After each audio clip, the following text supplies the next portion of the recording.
Hello to everyone. My name is Sayliyeva Mohinur Raxmiddinovna. Today we will discuss about the Enlightenment and the English literature of the 18th century. In the 18th century, Britain wasn't as powerful as France. This resulted from the growth of its industries and from the wealth of its large new trading empire. Britain had the strongest navy in the world. The navy controlled Britain's own trade routes and endangered those of its enemies. Britain became wealthy thanks to trade. This wealth made possible both an agricultural and industrial revolution, which made Britain the most advanced economy in the world. However, there was an enormous price to pay because while a few people became richer, many others lost their land and their way of life. Families were driven off the land in another period of the enclosures. They became the working proletariat of the cities, and that made Britain's trade and industrial empire of the 19th century possible. The invention of the machinery destroyed old cottage industries and created factories. The development of industry led to the sudden growth of cities like Birmingham, Manchester, Liverpool, and Glasgow. The century also saw the change of the ruling dynasty. After William and Mary became Mary's sister Queen Anne, the last of the Stuarts who reigned from the 1702 to 1714. After her death, a difficult situation arose. The direct succession to the throne belonged to the line of the disposed James II, his son and then his grandson, who, supported by the Jacobites, were waiting in France. In order to avoid the Stuart succession, the crown was offered to a cousin of the Queen Anne, the ruler of the small German kingdom of Hanover, who took the throne in 1714 as a George I. He was followed by his son George II and his grandson George III. The Hanovers were not a very happy choice, but two attempts to restore the Stuarts proved a failure. From now on, the two-party system came into being.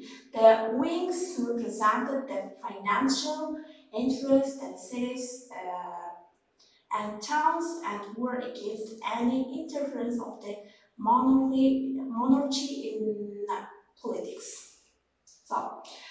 The Tories of the then Jacobites represented the country's squires and their folk, those who favored old traditions. The 18th century could also be called a century of wars. From the beginning to the end of the century, the great rival, the enemy was France. At first, the struggle was for European supremacy, but by the middle of the century, the struggle was for overseas empire.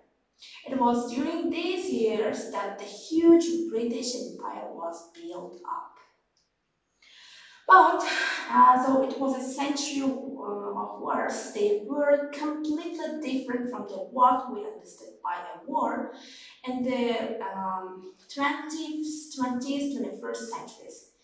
These were usually fought by small professional armies, and the daily lives of the most people were affected hardly at all. Even when Britain and France were at war, the trade and the cultural exchanges continued between the two countries. The upper classes and the middle classes in Britain during this age felt more complacent than they had ever felt before or since.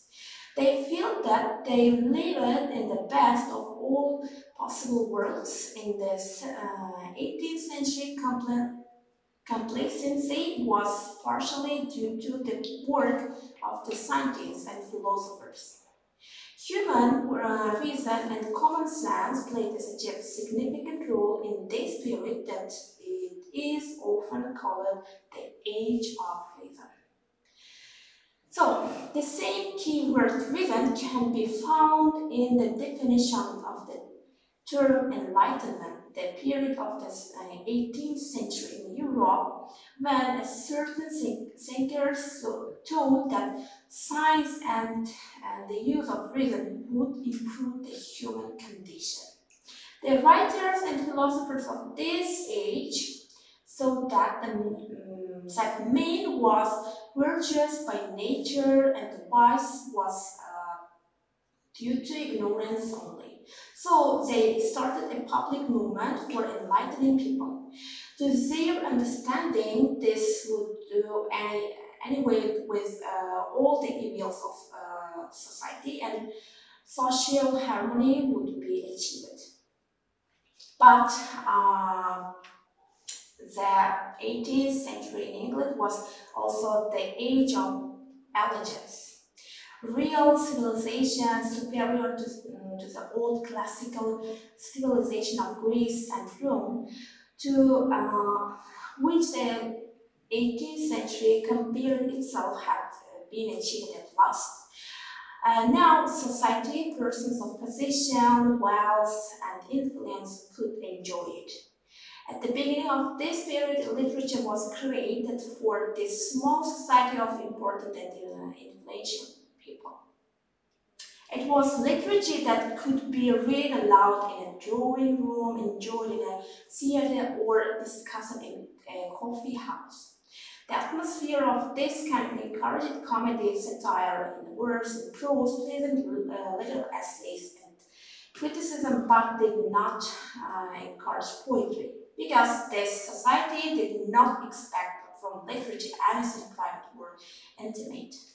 However, very soon the situation changed. The middle class, especially women, took to buying and reading books. This fact shows that by the 1770, the novel had won great popularity.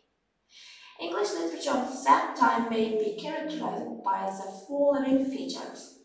This period saw the rise of the political pamphlets and essays, but the leading genre of the Enlightenment became the novel. The prose style became clear, graceful, and polished. Poetry gave way to the prose age of essayists and novelists. The hero of this novel was no longer a prince, but representative of the middle class. Literature became very instructive. Writers tried to teach their readers what was good and what was bad. So, the literature of the Enlightenment can be divided into three periods. From the Glorious Revolution, the first one is from the Glorious Revolution of the 1688 until the end of the 1730. And the representatives of this part were Daniel Defoe, Alexander Pope, Jonathan Swift. The second period, the 40s and 50s of the 18th century, Samuel Richardson, Henry Fielding, Tobias Smollett. So the third period started from the last decades of the 18th century. William Goldsmith, Lawrence Sterry, and Richard Sheridan, they were the representatives of the third period.